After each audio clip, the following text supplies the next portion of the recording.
आणि आता मराठी भाषा गौरव दिनानिमित्तानं ऐकूयात कोल्हापूर भाषेतील कविता.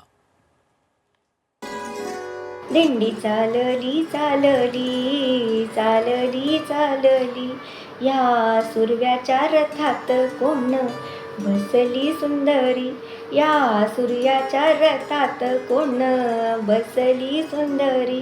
ताण भूक हर अशी तशी साजरी मराठी, ताण भूक हर तशी दिस मराठी साजरी. दिंडी चालली चालली चालली चालली, चूल जळ ढन्ना ढन्ना, चूल जळ ढन्ना ढन्ना, माय भाकर थापती, चूल जळ ढन्ना ढन्ना, माय भाकर थापती. तिच्या हातातून बाई, तिच्या हातातून बाई, चव मराठी लागती, मराठी लागती. दिंडी चालली चालली चालली चालली.